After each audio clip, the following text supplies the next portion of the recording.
Chapter 1. The Launch Protocol. The cold, sterile light of fluorescent lamps reflected off the glossy surface of the white tiles that lined the walls of this deeply classified laboratory.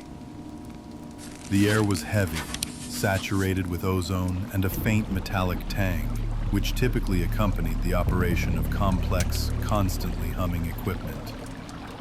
Not a single sound could be heard, save for the monotonous rhythm of the ventilation systems and a faint hum emanating from the very heart of the room. A gigantic aquarium. It was a structure made of multi-layered armored glass, stretching from floor to ceiling, filled with a cloudy, bluish liquid. Its very existence was a daring defiance of nature and ethics. On a narrow metal gantry running alongside the aquarium stood three figures in bright yellow protective suits. Each was encased in a dense material, with hoods completely obscuring their faces, and massive respirators reminiscent of detached elements from Martian spacesuits. They resembled praying mantises, frozen in reverent, or perhaps horrifying, anticipation. Parameters stabilized, Doctor. Omega Protocol initiation in 30 seconds.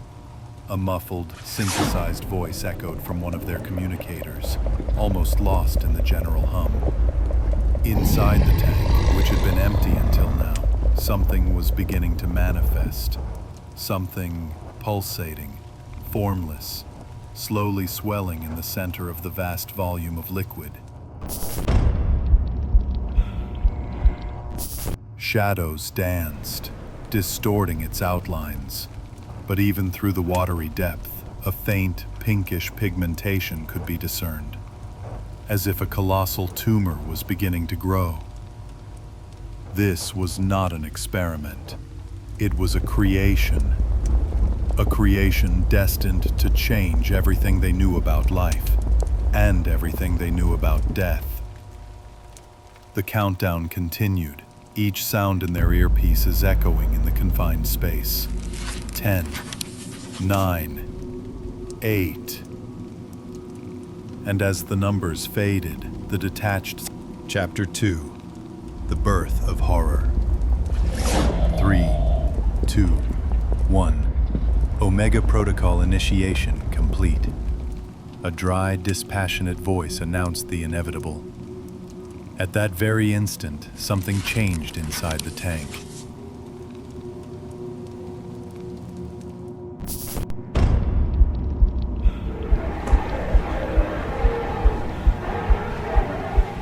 The murkiness in the water began to dissipate, as if pushed away by an unknown force, revealing the creature's final, monstrous contours. The pinkish mass, previously shapeless, now possessed a horrific, predatory anatomy. It was a colossal being, the color of its skin resembling raw meat or seared flesh, with sparse veins of lighter hues. Its body was massive, squat, yet it exuded a hidden power capable of crushing any obstacle. But the most terrifying aspect was its head. Enormous, with a wide snarl, full of rows of razor-sharp teeth, akin to the fangs of a prehistoric predator, protruding from gums that seemed capable of tearing anything apart.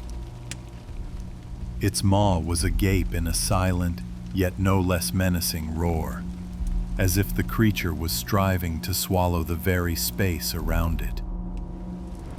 Small, deeply set eyes, if they were indeed eyes, flickered somewhere within its bony skull, full of primordial malice or, perhaps, merely an animalistic void. The creature slowly turned its head, its gaze, or what was meant to be a gaze, sweeping over the three motionless figures in yellow suits.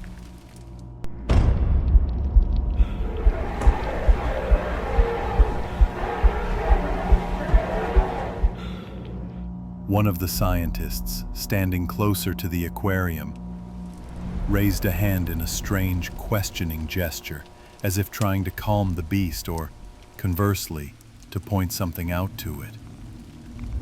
His head tilted slightly, expressing a mixture of surprise and, possibly, horror hidden beneath his helmet.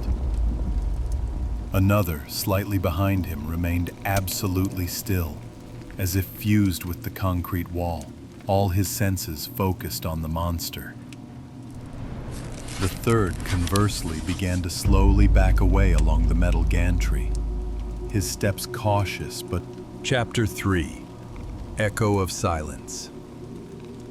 There's something more to it. Arthur Vale's words hung in the air like a chilling echo, overpowering even the monotonous hum of the systems.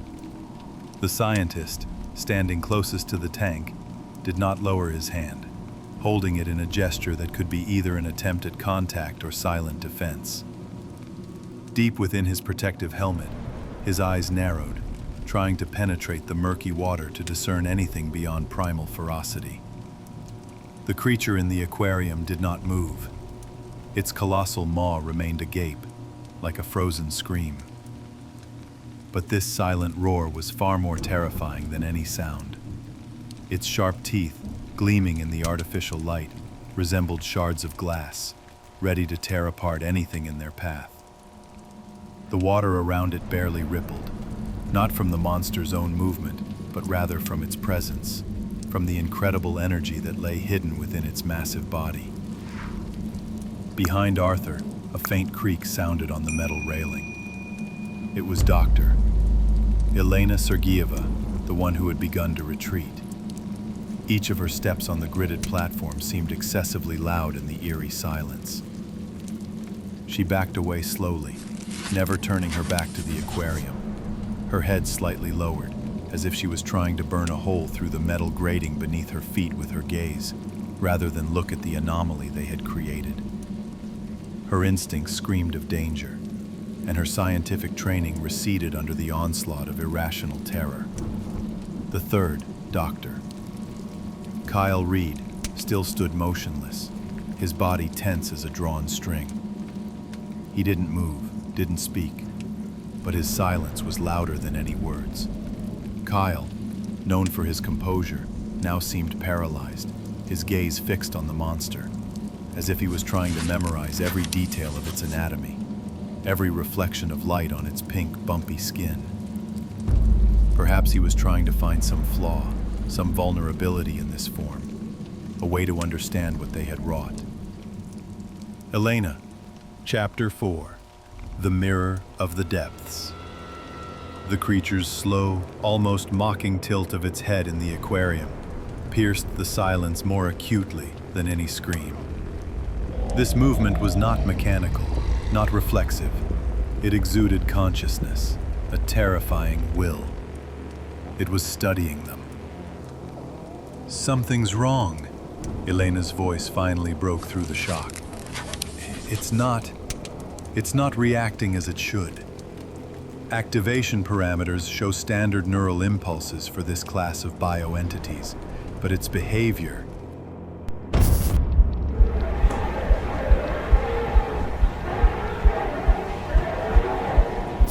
She trailed off, choked by an unspoken horror.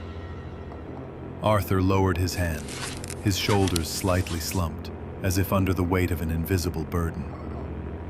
His eyes behind the helmet darted between the monster and the flickering indicators on the control panel, unseen by us but evident to him. His rapid breathing could be heard in his communicator. It's scanning us, Elena. Kyle, do you see this? Kyle, who had been frozen until this moment, made a barely perceptible nod. There was no trace of his former composure in his voice, only the hollow echo of inner turmoil. I see it. It looks like pattern recognition. But how? There are no such functions in its genetic code. It should have been a pure predator, without thought.